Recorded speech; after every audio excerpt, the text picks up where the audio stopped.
प्यारे बच्चों, कल हमने जो सबक पढ़ा छठी जमात का, जिसका उन्वान था हाथी का वज़न। आज हम उसका जो दूसरा पैरा है, जो दूसरा पैराग्राफ है, वही पढ़ने जा रहे हैं। तो अब आप सुन लीजिए और ध्यान से सुनिए। ये सुनकर बादशाह बहुत खुश हुआ। इन्हें ये सुनकर बादशाह बहुत खुश हुआ। मसला क्या था? बादशाह ने मुनादी दी थी, हर तरफ से ऐलान करवाया था कि जो भी शख्स मुझे हाथी को तोल कर देगा उसको मैं इनामात से माला माल करूँगा।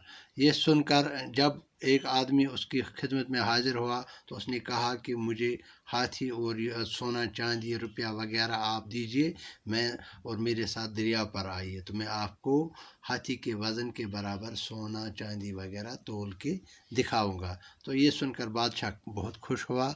वज़ीर को हाथी और रुपया मुल्ला के साथ कर देने का हुक्म दिया। यानी उन्होंने आर्डर दिया अपने वज़ीर को, अपने मातहत लोगों को कि मुल्ला को साथ लेकर आप दरिया के आप दरबारियों के साथ दरिया की तरफ चले जाओ। तो वो जब दरिया के किनारे पहुंच गई, शहर में ये बात मशहूर हो गई, इसलिए तमाशाई भी दरिया की तरफ रवाना हुए।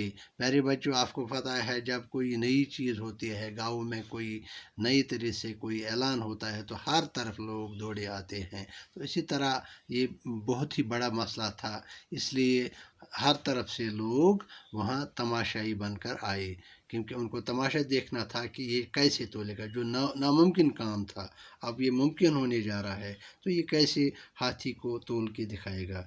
जब बादशाह दरबारी और आम लोग वहाँ पहुँच गए तो मुल्ला ने एक नाव को किनारे के करीब जाकर लाकर खड़ा किया। जब सभी लोग वहाँ पहुँचे तो जो ये मुल्ला है, मुल्ला कहते हैं नाव चलाने वाले को, यानी यथ कश पठ वन हूंज, तो दपान अमिस कर ब्याह गो, एक गो मल्ला ब्याह गो मुल्ला। अगर पेश आसे तेल गया मौलवी, यह मल्ला। मल्ला वन अमिस नाव चलान वलिस। तो हाथी को मुल्ला को एक नाव के किनारे के करीब लाकर खड़ा किया। तो उसने एक किश्ती को लाया, एक नाव को लाया और किनारे पर खड़ा किया। हाथी को इस पर सवार किया, यानी हाथी को इसमें बिठाया नाव में। हाथी के बोझ से नाव का कुछ हिस्सा पानी में डूब गया, यानी इसका वज़न भारी है तो जाहिर सी बात है किश्ती थोड़ी बहुत डूब ही गई। जहाँ तक नाव पानी में डूबी थी, यानी जहाँ तक नाव पानी में डूबी थी वहाँ मुल्ला ने निशान लगा दिया। वहाँ पर उसने निशान लगाया और अर्ज़ की हुजूर हाथी का वज़न इतना है। तो इसने दिखाया हाथी का वज़न इतना है। अब हाथी के वज़न के बराबर रुपये तोलने के लिए नाव को इस निशान तक पानी में डुबो दिया गया। अब हाथी के वज़न के बराबर तोलने के लिए नाव को इस निशान तक पानी में डुबाया दिया जाए। इसके बाद नाव में रुपये भरने के लिए कहा गया। तो इसके बाद उन्हें रुपया इस नाव में भर दिया। बादशाह के हुक्म से लोग नाव में रुपये भरने लगे। नाव पानी में नीचे होती गई। जब तक नाव डूब गई तो मुल्ला ने कहा बस अब हाथी के वज़न के बराबर इन रुपयों का वज़न हो गया। यानी अब जब ये बराबर हो गई, जिस तरह से उन्होंने पहले हाथी को डुबाया था जहाँ तक, वहाँ तक ही उन्होंने निशान रखा था।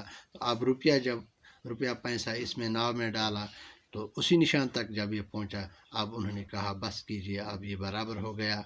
बादशाह इस तदबीर से खुश हुए, यानी इसने अच्छी तरकीब सोची, इसने अच्छी तदबीर बताई और इसकी अकल की दाद दी। तो उन्होंने इसकी अकल की दाद दी, इससे इतना इनाम दिया गया कि वो बड़ा दौलतमंद बन गया। ज़ाहिर सी बात है सबसे बड़ा मुश्किल काम तो इसने किया। तो प्यारे बच्चों, बादशाह ने नाव में भरे हुए रुपये यतीमों, बेवाओं, मोहताज और मिस्किनों में तकसीम करवाइए। तो बादशाह ने क्या किया, सभी ये जो रुपया पैसा वगैरह है ये यतीमों, मोहताजों, गरीबों में तकसीम किए।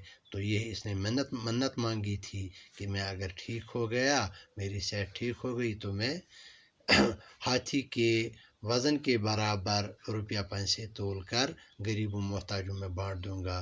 तो इस कहानी से हमें यह सबक मिलता है, अक्लमंद लोग हमेशा ہمیشہ کے لیے ٹھیک ہوتے ہیں، زندہ ہوتے ہیں، اور ہمیں صدقہ خیرات کرنا چاہیے تاکہ ہماری جو آنے والی بلا ہے وہ ٹل جائے گی۔ باقی جو اس کے سوالات ہیں وہ میں آپ کو واٹس ایپ کے ذریعے بھیج دوں گا۔